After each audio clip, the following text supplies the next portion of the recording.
22/12/2025 dream idle ସ୍କୁଲର 23ତମ ବାର୍ଷିକ ଉତ୍ସବ ଓ 18ତମ ରାଜ୍ୟସ୍ତରୀୟ ଶଙ୍ଖଧ୍ୱନିର ମହାମିଳନ ପର୍ବ ଅନୁଷ୍ଠିତ।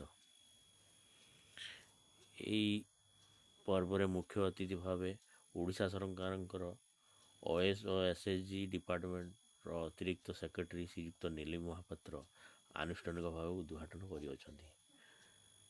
ଏହାଛଡ଼ା ଅନ୍ୟମାନଙ୍କ ମଧ୍ୟରେ ବାଲେଶ୍ୱର ଜିଲ୍ଲାର କ୍ରୀଡ଼ା ଅଧିକାରୀ ଶ୍ରୀଯୁକ୍ତ ପୂର୍ଣ୍ଣଚନ୍ଦ୍ର ଜେନା, ବରିଷ୍ଠ ସାମ୍ବାଦିକ ଶ୍ରୀଯୁକ୍ତ ସର୍ବେଶ୍ୱର ଦାସ, ଫିଲ୍ମ ମହାକାଳର ନିର୍ଦ୍ଦେଶକ ଡକ୍ଟର ଦେବେନ୍ଦ୍ର ପ୍ରଧାନ ଓ 18 ନମ୍ବର ୱାର୍ଡ଼ର କାଉନସିଲର ଶ୍ରୀଯୁକ୍ତ ଅର୍ପିତା ପ୍ରିୟଦର୍ଶିନୀ ପଟ୍ଟନାୟକ, ଡ୍ରିମ୍ ଆଇଡଲ୍ ସ୍କୁଲର ସମ୍ପାଦକ ଶ୍ରୀମତୀ ଅଞ୍ଜଳି ପଣ୍ଡା ଓ ସଦବଖୁଣ୍ଟା IIC ଶ୍ରୀଯୁକ୍ତ ବିରଞ୍ଚି ସାହୁ, ଡ୍ରିମ୍ ଆଇଡଲ୍ ସ୍କୁଲର ସହ ସମ୍ପାଦକ ଭାବଗ୍ରାହୀ ମହାନ୍ତି ଓ ବିଦ୍ୟାପୀଠର ଆବାହକ ଓ ପ୍ରତିଷ୍ଠାତା ଶ୍ରୀଯୁକ୍ତ ଗଙ୍ଗାଧର ଦାସ ଅତିଥି ପରିଚୟ କରାଇଥିଲେ ଓ ବିଦ୍ୟାପୀଠର ଅଧ୍ୟକ୍ଷ ଶ୍ରୀମତୀ ପୁଷ୍ପିତା ମହାନ୍ତି ବିବରଣୀ ପାଠ କରିଥିଲେ। ଅତିଥିମାନଙ୍କ ଦ୍ୱାରା ପ୍ରଦୀପ ପ୍ରଜ୍ୱଳନ କରାଯାଇଥିଲା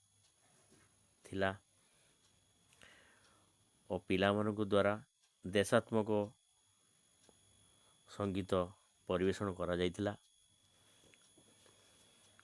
ଶଙ୍ଖଧ୍ୱନି ପ୍ରତିଯୋଗିତାରେ ପ୍ରଥମ ଶ୍ରେଣୀ ଅଧିକାର କରିଥିବା ବ୍ୟକ୍ତିକୁ 5,000 ଟଙ୍କା ଅର୍ଥରାଶି ପ୍ରଦାନ କରାଯାଇଥିଲା। ଦ୍ୱିତୀୟ ଶ୍ରେଣୀ ଅଧିକାର କରିଥିବା 3,000 ଟଙ୍କା ଅର୍ଥରାଶି ପ୍ରଦାନ କରାଯାଇଥିବା।